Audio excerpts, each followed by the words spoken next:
A gente está na nossa quarta mensagem da série Esperança Viva, fazendo capítulo a capítulo, versículo a versículo, da primeira carta de Pedro.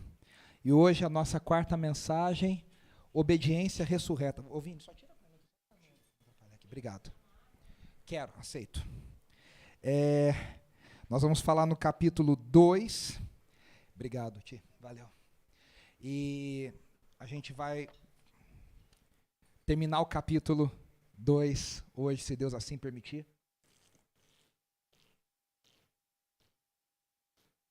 Com esse título de obediência ressurreta. Como que agora a gente, ressuscitado por Cristo Jesus, pode obedecer ao que Deus espera de nós na nossa vida. A gente falou na semana passada que Pedro, nos primeiros 10 versículos do capítulo 2, ele usa 3 metáforas para falar sobre a vida do cristão diante da perspectiva da ressurreição. E a gente falou das 2 primeiras, a terceira não deu tempo. Na semana passada a gente vai terminar hoje.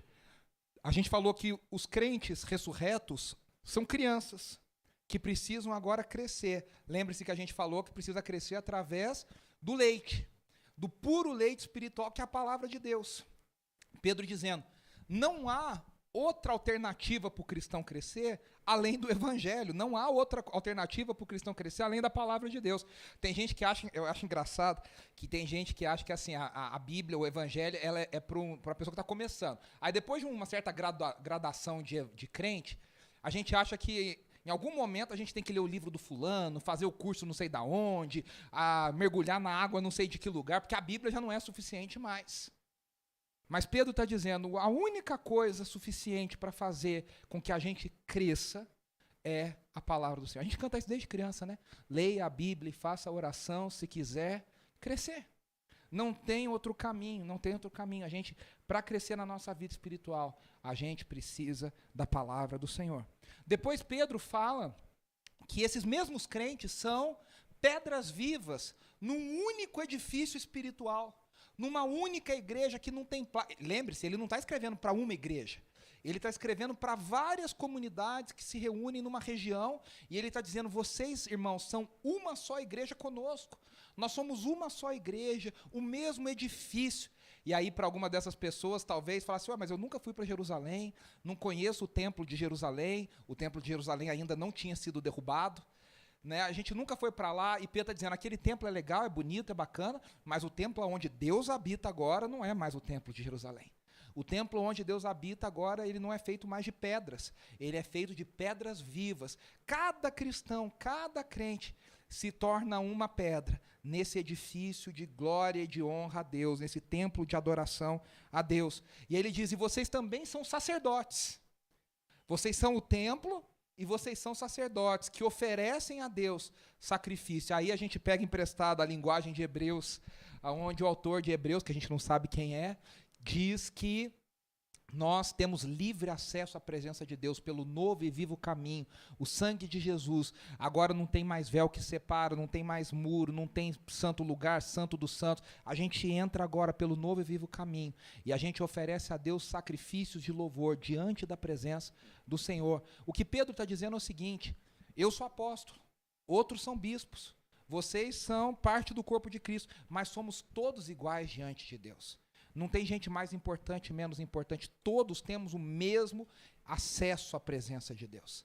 A gente é levado a acreditar que quem tem um título, quem fala bonito, quem tem uma voz impostada de locutor de rádio, a gente acha que essa pessoa é mais espiritual, que ela tem um acesso mais próximo à presença de Deus. A gente conhece algumas pessoas de oração.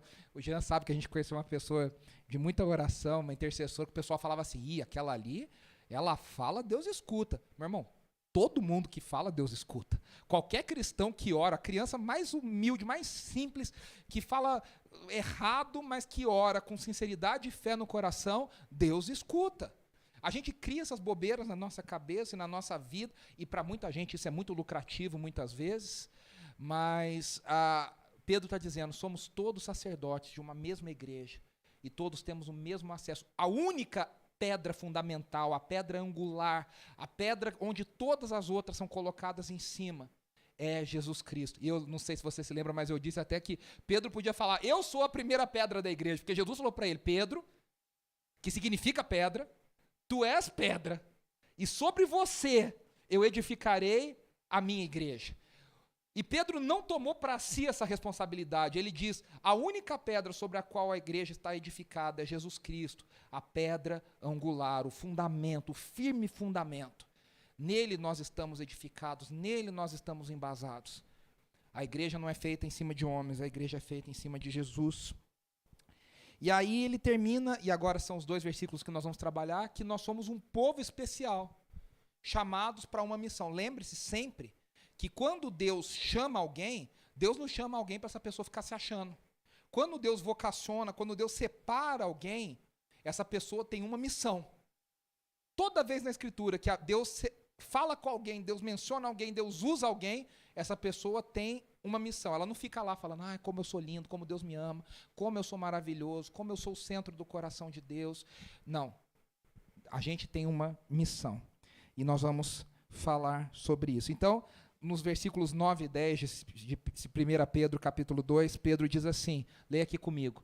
Vocês, porém, são geração eleita, sacerdócio real, nação santa, povo exclusivo de Deus, para anunciar as grandezas daquele que os chamou das trevas para a sua maravilhosa luz.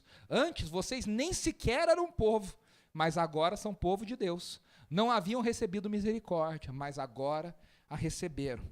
Aqui é uma coisa interessante, né? Pedro está falando para um povo separado que vive a realidade da ressurreição. Nós somos filhos de um mesmo pai, nós somos pedras vivas num mesmo edifício e nós temos uma mesma vocação, nós temos uma mesma missão. E qual que é essa missão? Os crentes não são chamados para ser passivamente pedra viva.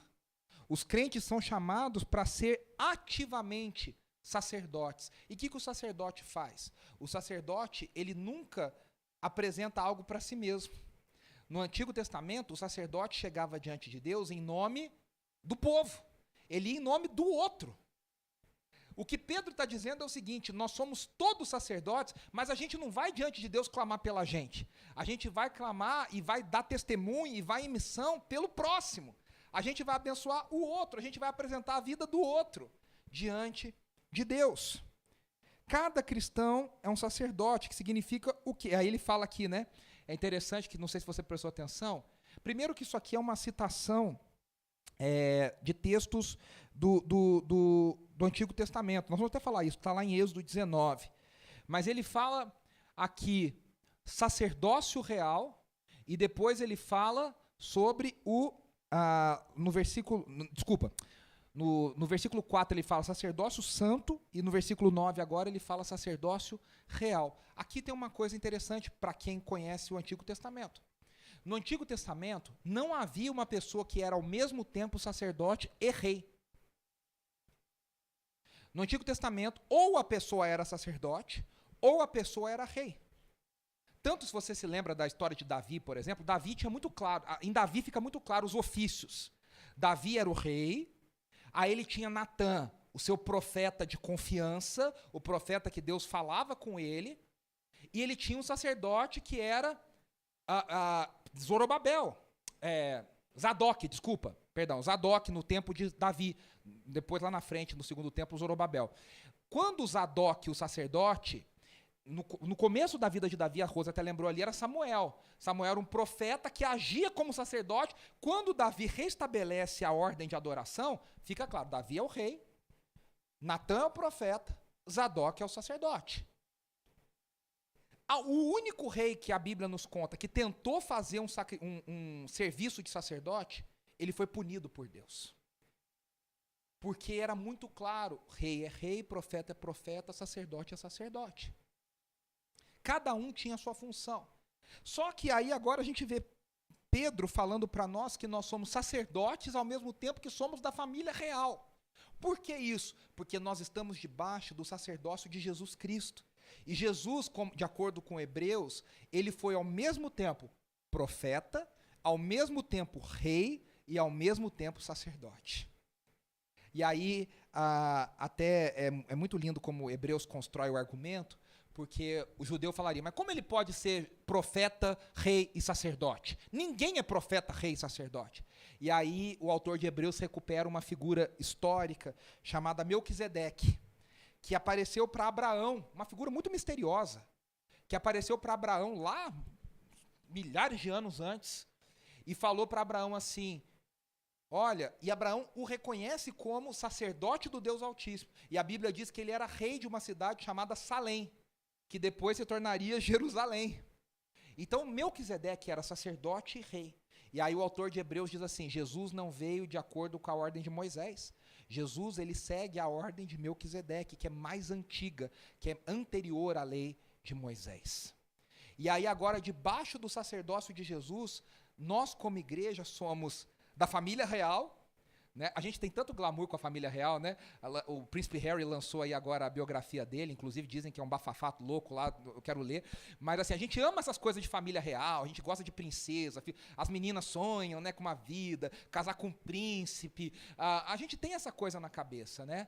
Nós somos da família real do próprio Deus, ao mesmo tempo que nós somos sacerdotes. Por isso que os nossos sacrifícios a Deus são aceitos, são aceitáveis. Por que que a gente canta e Deus aceita? Por que que a gente ora e Deus aceita? Por que que a gente entrega a nossa vida e Deus aceita? Porque o sumo sacerdote, Jesus Cristo, ofereceu uma vez por todas na cruz o sacrifício perfeito, sem pecado, sem mancha, e foi aceito. E aí o nosso sacrifício é aceito com base no sacrifício de Jesus. Deus olha para o nosso sacrifício e ele vê o sacrifício de Jesus. Ele vê a nossa vida torta, ele vê a nossa vida, às vezes, capengando, e ele olha para nós e ele não vê isso, ele vê o sacrifício perfeito de Jesus. Ele olha para nós pelos olhos, pela obra, pela cruz de Jesus. E por isso, os nossos sacrifícios não são determinantes para a nossa salvação. Nós somos salvos não pelo sacrifício que a gente apresenta. Se a gente dependesse disso, a gente estava lascado. A gente oferece a Deus sacrifícios não para salvação, mas para santificação. Para que a gente se santifique, para que a gente pareça cada dia mais com Jesus, para que a gente viva essa realidade aqui, para anunciar as grandezas daquele que nos chamou das trevas para a sua maravilhosa luz. A mentalidade de escravo, às vezes, gosta mais das trevas do que da luz. A mentalidade de escravo é aquela que sai do Egito e fala assim, quer saber, no Egito estava melhor, tinha cebola pelo menos. A gente levava pancada, a gente carregava pedra, a gente não dormia, mas pelo menos tinha uma cebolinha lá para eu comer. Não, a mentalidade de filho, de sacerdote, agora agradece pela libertação. Fomos tirados das trevas para a maravilhosa luz de Jesus. E aí, Pedro fala aqui sobre sacrifícios espirituais aceitáveis. Primeiro que ele ecoa aqui Romanos 12, né? Que Paulo diz, lá no texto famosíssimo de Romanos 12, se ofereçam em sacrifício vivo, santo e agradável. A ideia de Pedro e de Paulo é a mesma. É que Paulo ainda usa um oxímoro para dizer um sacrifício que teoricamente é morto, só que ele fala um sacrifício que é vivo. Para causar uma estranheza, para dizer assim, olha, é a sua vida que deve ser entregue em sacrifício. A mesma coisa Pedro fala assim, vocês vão oferecer sacrifícios espirituais aceitáveis. O que Pedro está querendo dizer? Meu querido, é a sua vida toda. É tudo que você tem. É tudo que você tem, que você foi agora chamado para entregar para Deus. E aí ele ecoa aqui, Êxodo 19, a missão de Israel. É interessante porque Pedro, como um judeu, fala para os gentios assim, antes vocês, e nós estamos nessa, nem sequer eram o povo. Ele era povo de Deus, ele era judeu. Ele fala, vocês não eram, mas agora vocês são. Vocês não tinham recebido misericórdia, mas agora vocês a receberam. Eu não sei se você, ao ler isso, já lembrou automaticamente, mas Pedro aqui está fazendo uma referência a Oséias. Você se lembra da história de Oséias? Oséias, o profeta, Deus manda ele se casar com uma mulher prostituta. E ele tem um filho com essa mulher. E Deus diz para ele, o nome do seu filho vai ser Não Meu Povo. Nome bonito. Vai ser Não Meu Povo. Porque aquela mulher traía, aquela mulher era infiel. E Oséias está dizendo, esse é o meu relacionamento com Israel. Eu sou o marido. Israel é a esposa infiel. E vocês, muitas vezes, são fruto dessa coisa. Vocês não são povo. E aí Deus diz, no final da carta, do livro de Oséias, que ele transforma não meu povo em povo. O nome da criança é trocado. Deixa de ser não meu povo, agora faz parte do povo. Agora faz parte da promessa. O que Pedro está fazendo aqui é ecoando Oséias para dizer, quem não era povo agora se tornou povo. Quem não tinha acesso à misericórdia agora tem acesso. Vocês foram incluídos na promessa. Vocês foram incluídos na maravilhosa luz. Vocês foram trazidos agora como filhos de Abraão. E vocês são parte da promessa. Qual promessa? A mesma promessa que Israel tinha. Veja, Êxodo 19, no 5 e 6, olha o que Deus diz para Israel lá no deserto. Êxodo 19, no 5 e 6. Agora, se me obedecerem fielmente e guardarem a minha aliança, vocês serão o meu tesouro pessoal dentre todas as nações. Embora toda a terra seja minha, vocês serão para mim um reino de sacerdotes e uma nação santa. Essas são as palavras que você, Moisés, dirá aos israelitas. Veja, Deus chamou Israel, para que Israel fosse uma nação que mostrasse para as outras nações o que significava ser povo de Deus. Só que Israel não entendeu a sua missão. O que Israel fez? Só nós fazemos parte da panelinha. A salvação é só nossa.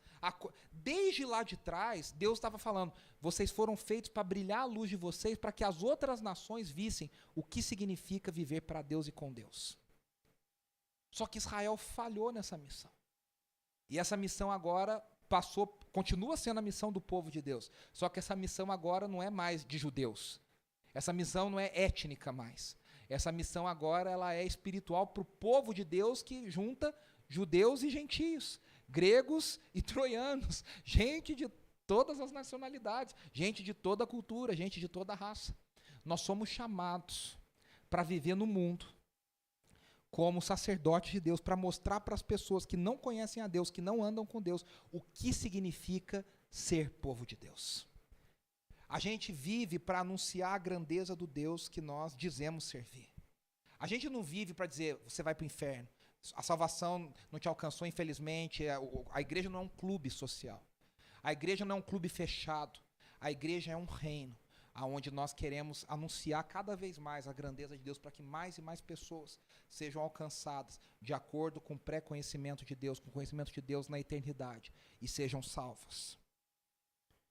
Então, Pedro acreditava que todas as promessas de Deus haviam sido cumpridas, promessas de Deus para Israel, né, haviam sido cumpridas em Jesus. E por isso agora, em Jesus, essas promessas se tornam parte da vida do povo de Deus, o templo verdadeiro. E aí ele continua, vamos continuar aqui no texto? Ele continua a partir do versículo 11, ele diz assim, amados, a gente vai ler agora do 11 até o 25, tá? É um trecho um pouquinho maior.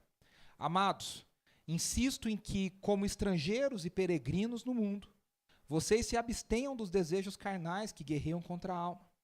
Vivam entre os pagãos de maneira exemplar, para que naquilo em que eles os acusam de praticarem o mal, observem as boas obras que vocês praticam e glorifiquem a Deus no dia da sua intervenção.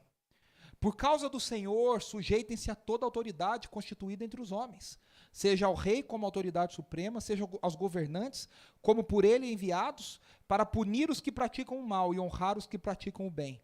Pois é da vontade de Deus que, praticando o bem, vocês silenciem a ignorância dos insensatos. Vivam como pessoas livres, mas não usem a liberdade como desculpa para fazer o mal. Vivam como servos de Deus. Tratem a todos com devido respeito. Amem os irmãos, temam a Deus e honrem o rei. Escravos, sujeitem-se a seus senhores com todo respeito, não apenas aos bons e amáveis, mas também aos maus. Porque é louvável que, por motivo de sua consciência para com Deus, alguém suporte aflições sofrendo injustamente. Pois que vantagem há em suportar açoites recebidos por terem cometido mal? Mas se vocês suportam o sofrimento por terem feito bem, isso é louvável diante de Deus. Para isso vocês foram chamados, pois também Cristo sofreu no lugar de vocês, deixando-lhes exemplo para que sigam os seus passos. Ele não cometeu pecado algum, e nenhum engano foi encontrado à sua boca. Quando insultado, não revidava. Quando sofria, não fazia ameaças, mas entregava-se àquele que julga com justiça. Ele mesmo levou em seu corpo os nossos pecados sobre o madeiro, a fim de que morrêssemos para os pecados e vivêssemos para a justiça. Por suas feridas, vocês foram curados, pois vocês eram como ovelhas desgarradas, mas agora se converteram ao pastor e bispo de suas almas. Vamos parte a parte aqui, né? O que Pedro está dizendo? Primeira coisa, vivam como cidadãos do céu. Ele chama os cidadãos, as pessoas que viviam agora na Ásia Menor, ele diz, vocês em Cristo se tornaram estrangeiros e peregrinos. O que significa isso? A ideia de estrangeiro e peregrino também evoca Abraão. Abraão, a Bíblia diz, Hebreus conta, que Abraão, quando recebeu a promessa, ele vivia na terra prometida, mas ele vivia na terra prometida como se fosse forasteiro, porque ele aguardava a cidade celestial. Isso está lá em Hebreus capítulo 11, lá nos versículos 8 e 10. Ele diz, vocês também devem viver como estrangeiros e peregrinos, e não como cidadãos desse mundo. Ao mesmo tempo que vocês abençoam de maneira exemplar esse mundo e as pessoas que vivem à volta de vocês. Olha que interessante. A gente não sabe equilibrar muito bem essas coisas. Ou a gente quer viver como qualquer um, a gente quer ser parte, a gente não quer ser estranho, então a gente se torna como qualquer outro.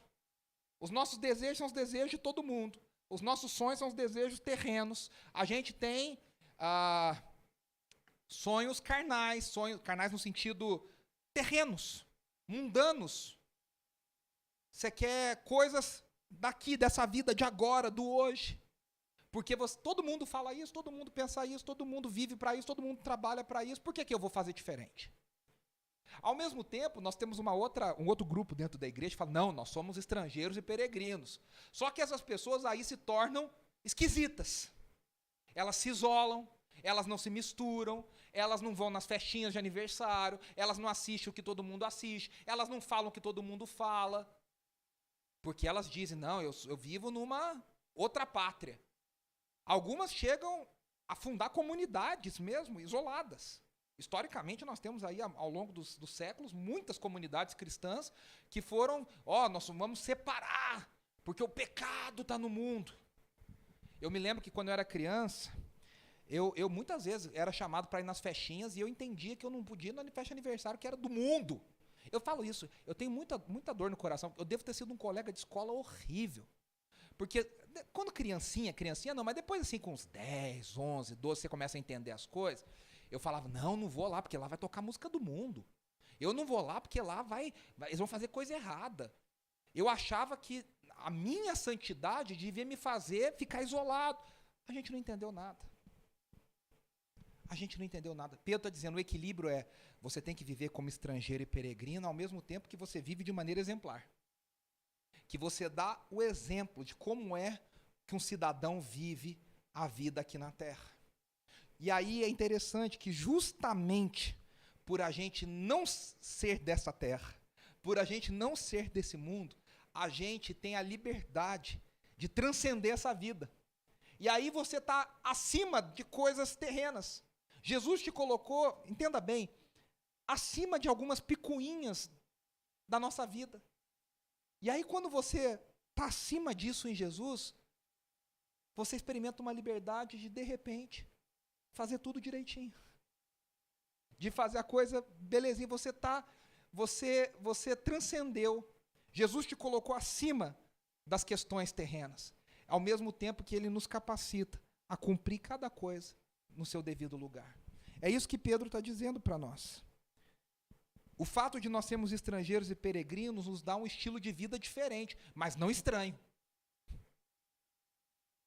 A gente tem que ser diferente ao mesmo tempo que a gente é igual. A gente tem que ser diferente ao mesmo tempo que a gente abençoa, que a gente comunica, que a gente convive, que a gente fala com as pessoas, que a gente dá bom dia para o vizinho, que a gente chama o vizinho para ir na nossa casa, que a gente tem amigos. E é interessante que ele, negativamente, ele fala, abstenham-se. O que significa isso? A gente tem uma postura negativa, no sentido de algo que a gente nega. A gente não fala sim para o pecado, a gente fala não para o pecado.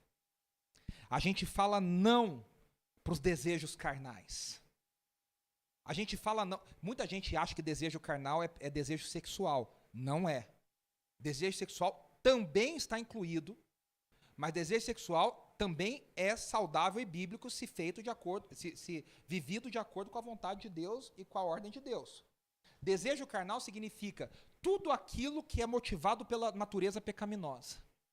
Egoísmo. Lembra que ele falou no começo do capítulo? Inveja, maledicência. Lembra que Paulo fala das obras da carne? Divisão. Tudo que é egoísta, tudo que é maledicente, tudo que é de inveja, tudo que é fruto dessa natureza caída, isso são desejos carnais. Aí Pedro fala, você ativamente vai adotar uma postura de negação. Você vai se abster desses desejos carnais.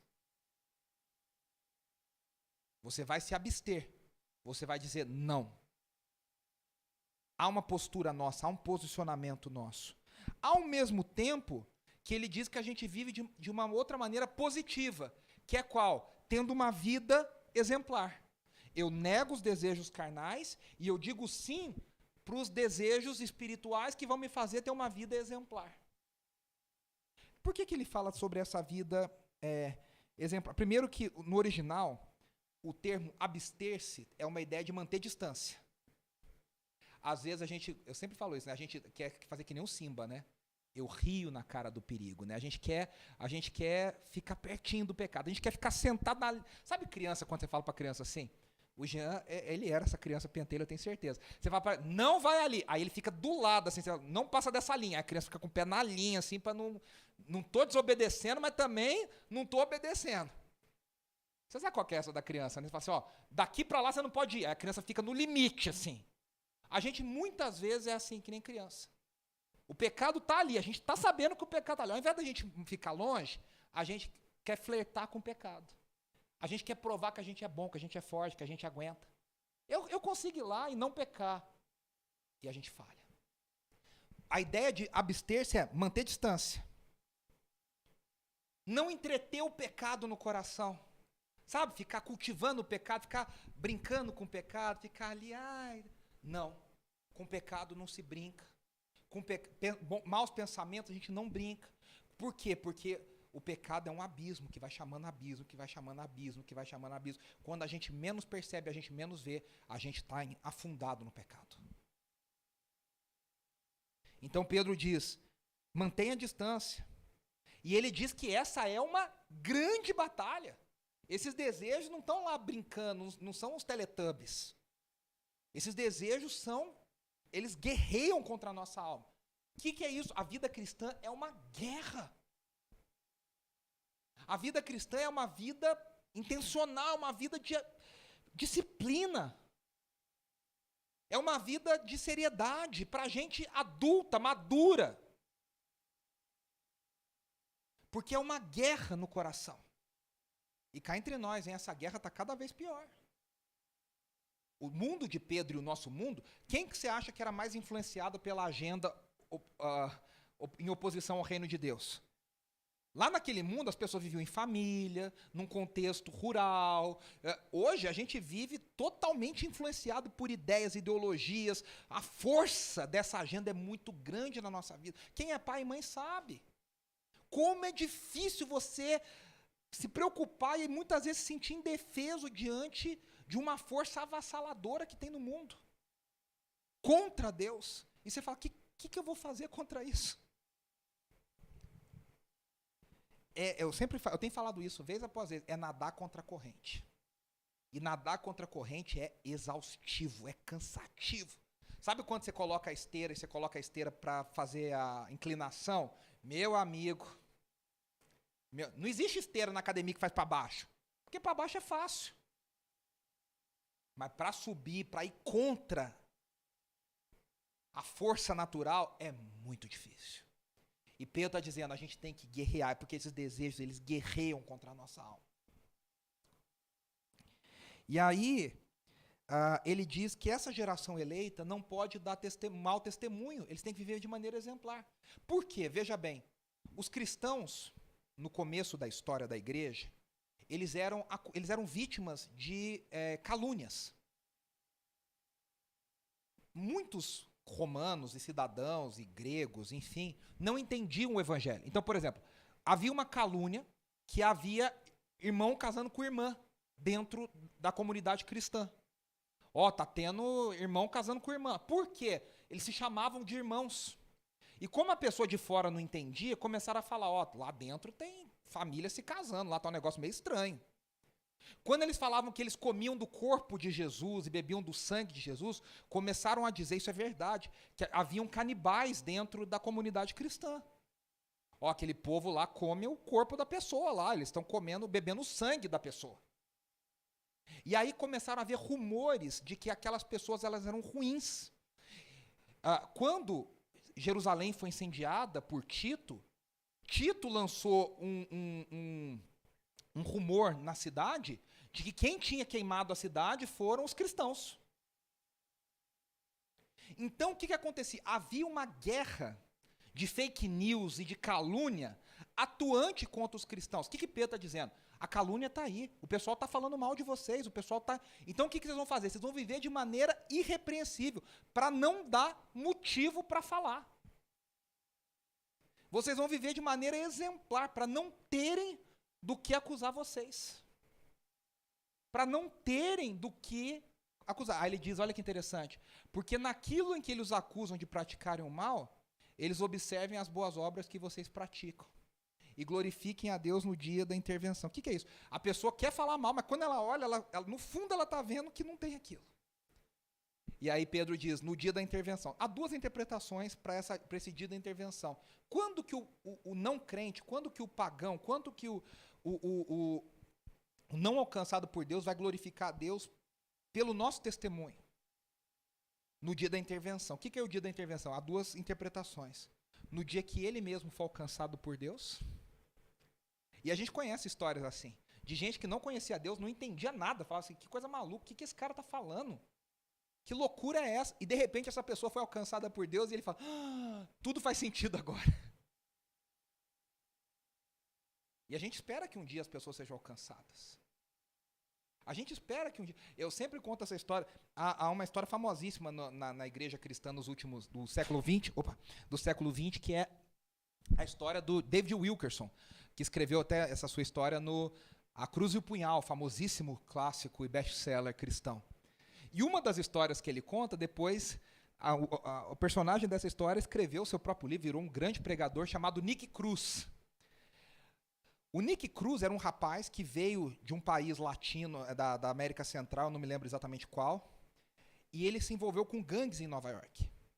E o David Wilkerson estava pregando para esses jovens em Nova York, nos anos 40 e 50, e ele encontrou o Nick Cruz violento, envolvido com droga, envolvido com violência, e ele falou assim, Jesus te ama. E o Nick falou para ele assim, se você falar que Jesus me ama de novo, eu vou te cortar em 1000 pedaços. E com uma faca na cara do David Wilkerson. E o David Wilkerson olhou para ele e falou assim, se você me cortar em 1000 pedaços, cada pedaço meu vai continuar gritando que Jesus te ama. E aquele menino falou, esse cara é maluco, esse cara é doido. E um dia o Nick Cruz foi alcançado para Jesus. Hoje ele é um grande pregador do evangelho, já tem quase 90 anos. Mas quando ele foi alcançado, ele entendeu o que o David Wilkerson estava falando. Agora eu sei do que amor era esse que ele estava falando. O que Pedro está dizendo é isso. Que no dia que essas pessoas forem alcançadas por Deus, elas vão entender. Ou no dia do juízo final. No dia da intervenção do Senhor, no dia que o Senhor for revelado, no dia que toda a injustiça for revelada, essas pessoas vão ver as boas obras dos filhos de Deus. E vão glorificar não os filhos de Deus, vão glorificar a Deus. Aquilo que a gente faz de bom não é para a nossa glória. Aquilo que a gente faz de bom reverte para a glória de Deus. E aí, Pedro entra numa parte bem delicada, que ele vai falar como que esse estilo de vida deve se manifestar. Ele diz, como é que vocês vivem de maneira exemplar? Primeira coisa, obedecendo às autoridades. Qual que é aí ele fala aqui, né? os cristãos devem se submeter a toda autoridade. E aí ele não usa o termo imperador, ele usa o termo rei. No nosso momento a gente usaria presidente. E aos governantes. Pedro está dizendo, vocês têm que obedecer à autoridade maior e às autoridades menores. Vocês obedecem a César Augusto, vocês obedecem ao imperador e vocês obedecem a Pilatos. Vocês têm que obedecer a todos, porque eles foram instituídos de autoridade por Deus. E aí é muito louco, né? Porque ele diz assim, ó, vocês devem honrar a Deus diante do tratamento injusto que vocês estavam recebendo. E aí ele diz, sujeitai-vos a toda autoridade humana por causa do Senhor. Olha que loucura, essas pessoas estão sendo perseguidas por essas autoridades. Essas pessoas estão tendo que fugir de casa, fugir de país, por causa dessas autoridades. E aí Pedro fala, sempre preste atenção, Pedro não está escrevendo, não é que está ali, Paulo é o imperador e o anjo Gabriel é o governante. Não, são pessoas ruins, são pessoas cruéis, são pessoas difíceis, são pessoas contra Deus. Mas Pedro diz, por causa do amor do Senhor, sujeitem-se a essas pessoas. A autoridade dessas pessoas. O verbo sujeitar-se no grego é hipotasso. E ele denota um respeito à autoridade. E aí ele diz a razão. Por que a gente deve se submeter às autoridades? Por causa do Senhor. Por causa do Senhor. Ele é a razão da nossa sujeição. E aí ele diz qual que é o resultado. Pois é da vontade de Deus que, praticando o bem, vocês silenciem a ignorância dos insensatos. O que ele está dizendo? Quando vocês se sujeitam ao rei, às autoridades, vocês vão silenciar os insensatos. Vocês vão cortar qualquer motivo que eles tenham para falar de vocês. Então a nossa razão é o Senhor, o objeto é o rei ou qualquer governante, olha lá, como por ele enviados para punir os que praticam o mal e honrar os que praticam o bem. Não é que ele está dizendo que eles fazem isso, ele está dizendo como se eles fossem. Como se esses governantes fossem bons governantes. É muito doido, porque a gente, quando o nosso candidato ganha a eleição, e alguém fala mal do nosso candidato, a gente fala assim, olha, a Bíblia fala que a gente tem que se sujeitar às autoridades. Mas quando o nosso candidato não ganha, a gente esquece que esse versículo vale. A gente só lembra quando a gente é do candidato que a gente gosta. É do nosso político de estimação. Que é a maior besteira desse mundo, que é uma coisa que a gente não deveria ter, é política de estimação. Mas a gente deve respeitar a todos e submeter a todos, porque a gente ama o Senhor. E porque a gente crê que o Senhor está no controle de todas as coisas. Então, é isso que Pedro está dizendo. Agora, veja, no entanto, a exortação de Pedro não é para que a gente entenda que Deus aprova qualquer governante. Não é isso que Pedro está dizendo. Ele está dizendo, vocês têm que se submeter, mas não significa entender que o que o governante faz é a vontade de Deus.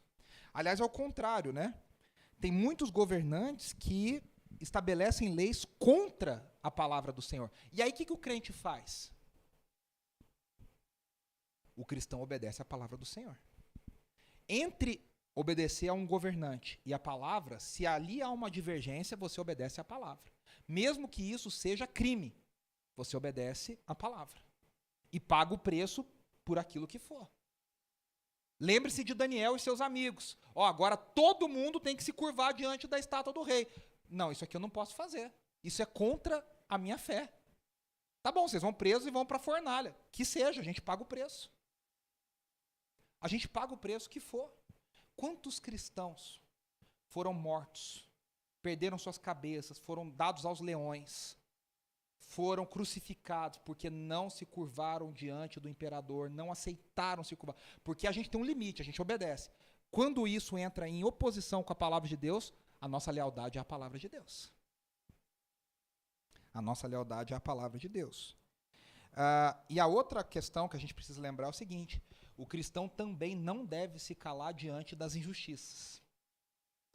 Quando há injustiça, quando há pessoas sendo punidas injustamente, o cristão se levanta para defender a causa da justiça. e paga o preço que isso trouxer. Então a gente deve obedecer e viver a vida exemplar. Isso significa pagar imposto. Isso significa cumprir as nossas obrigações como cidadão. Isso significa entender que Deus está no controle e se eu submeter às autoridades, obedecer às leis. Até o ponto que isso não confronte a palavra de Deus e a nossa fé. Talvez alguns cristãos se sentissem até acima. Eu sou tão espiritual, eu sou tão sacerdote de Deus, que eu vou viver acima do certo e errado. Pedro fala nada disso, queridos. Vocês vão viver como pessoas livres, mas não usem dessa liberdade para fazer o mal. Lembra que Paulo fala uma coisa bem parecida? Não usem da liberdade do evangelho para dar ocasião à carne. A nossa liberdade em Cristo não foi feita para nos levar a pecar. A nossa liberdade foi feita para nos santificar cada vez mais. Use a liberdade para a santificação. E aí ele fecha esse trecho com 4 ordens rápidas. Eu até coloquei aqui, ó. Tratem a todos com devido respeito. 1. Amem os irmãos. 2. Temam a Deus. 3. E honrem o rei. Sabe, isso aqui é aquilo para a gente escrever na geladeira e colocar assim. Tratem a todos com devido respeito. Amem os irmãos. Amem os irmãos significa ame a comunidade de fé. Trate a todos com respeito, mas ame os da fé. Temam a Deus. Temor só a Deus. Temor só a Deus. Mas isso significa honra a autoridade. Por temor a Deus. E aí ele calca toda essa ideia no exemplo de Cristo. Ele vai dizer, nós temos um exemplo de obediência extrema. Porque o que acontece? Pedro vai falar aqui para os escravos.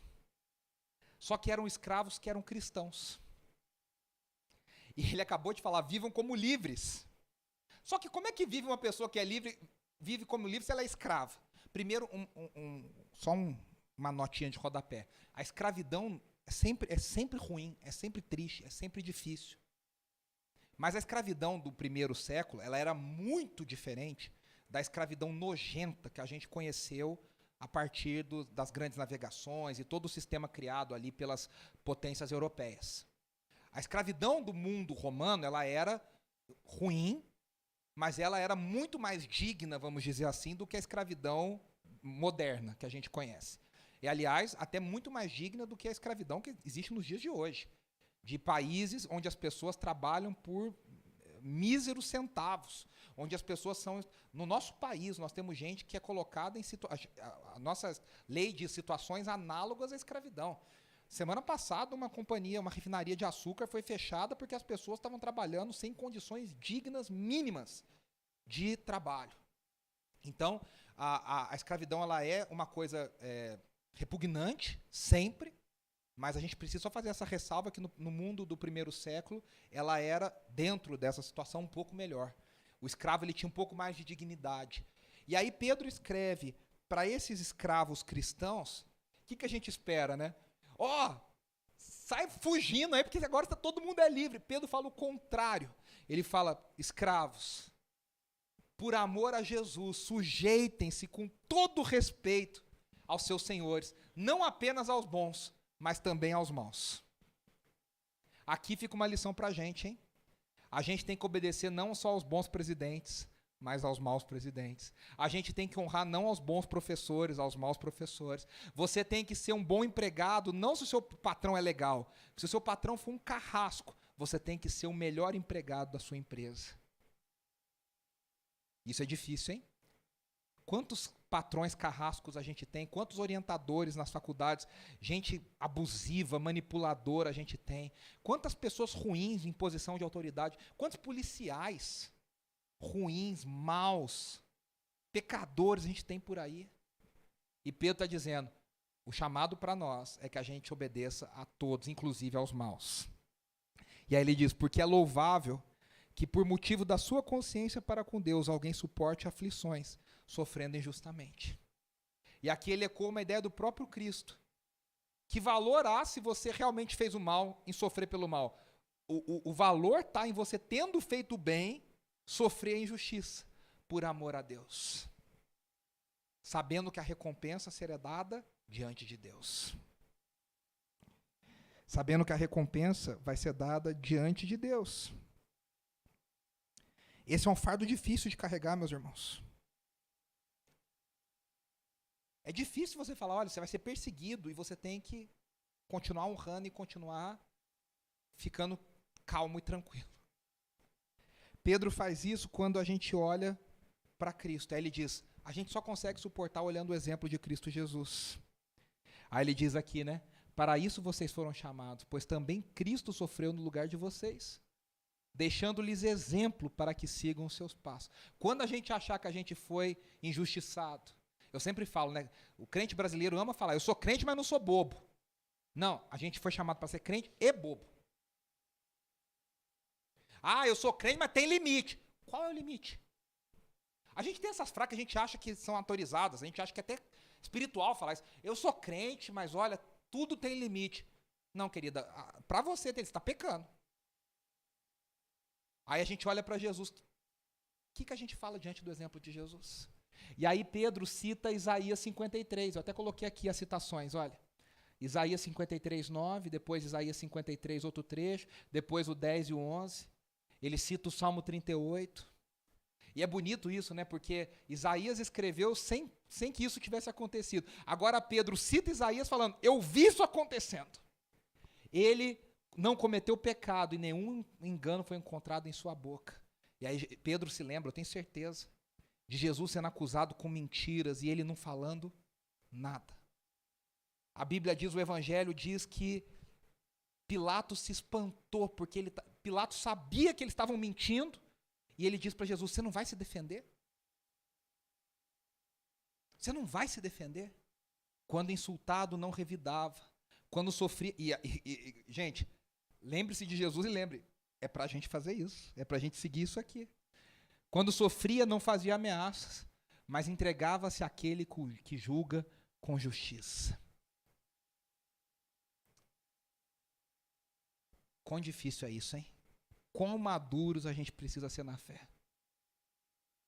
Quando algum colega de trabalho lança mentira sobre você, qual que é o nosso primeiro instinto? Eu tenho que me defender. E o Evangelho fala, não se defenda. Ah, mas eu tenho que trazer a clareza aqui para essa situação. Não se defenda. Ah, mas eu não posso deixar que pensem de mim. Deixa. É muito difícil. Por isso que para o mundo isso não faz sentido nenhum. Aí a gente acha que a gente tem a ética do Evangelho. Quando a gente começa a ler isso, a gente percebe que a gente não tem a ética do Evangelho. A gente quer se defender, a gente quer se justificar, a gente quer promover a nossa capacidade, a gente quer ficar bem com todo mundo. Viu como a ética do Evangelho é difícil? E aí Pedro, então, cita aqui uma coisa que aí o negócio pega. Ele mesmo levou em seu corpo os nossos pecados sobre o madeiro, a fim de que morrêssemos para o pecado. Ele está dizendo, Jesus morreu na cruz para que eu e você morrêssemos para o pecado e vivêssemos para a justiça. Por suas feridas vocês foram curados. Claro que há uma cura física, mas também há uma cura do caráter. Vocês foram, pelas feridas de Cristo, nós somos capacitados a sofrer isso aqui, ó, e permanecer calado, e permanecer dando testemunho, e permanecer sofrendo em nome de Cristo Jesus. E aí Pedro encerra. Só uma coisa antes de eu falar do último versículo, ele fala assim, quero voltar aqui que eu esqueci de falar isso. Ele fala, para isso vocês foram chamados, pois também Cristo sofreu no lugar de vocês, deixando-lhes exemplo. É muito bonito isso, porque no grego, o termo deixando-lhes exemplo, que foi traduzido assim, é a ideia de um exercício de caligrafia. Sabe, eu tenho uma letra horrorosa.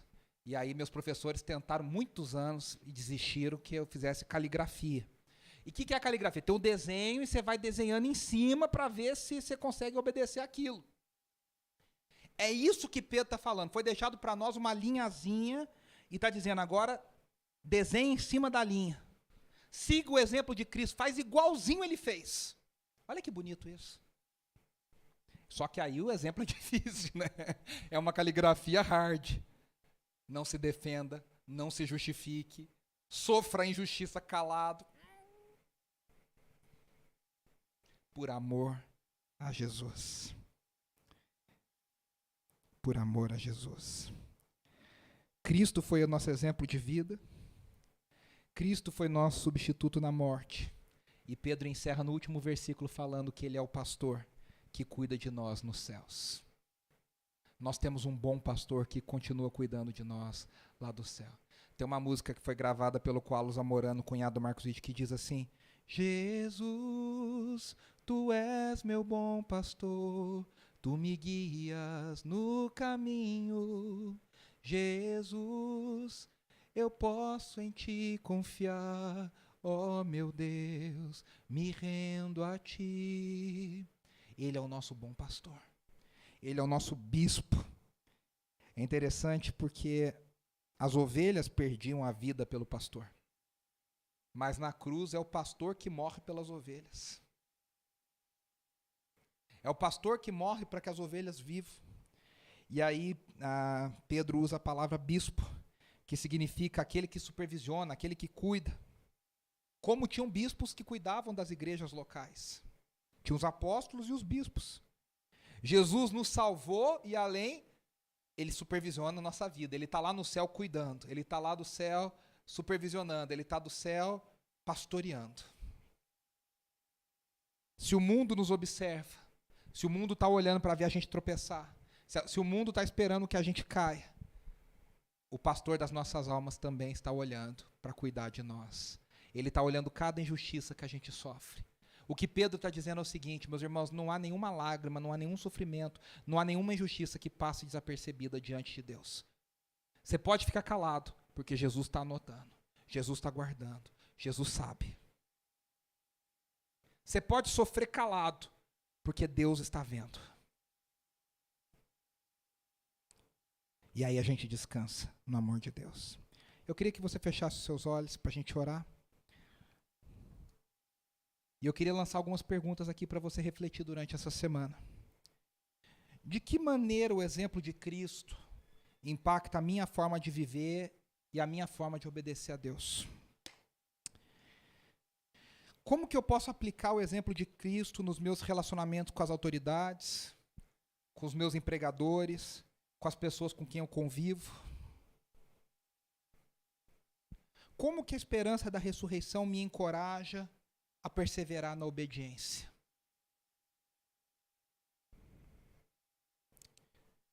O que eu e você podemos fazer para nos lembrar constantemente que nós somos cidadãos dos céus e nós somos peregrinos nessa terra?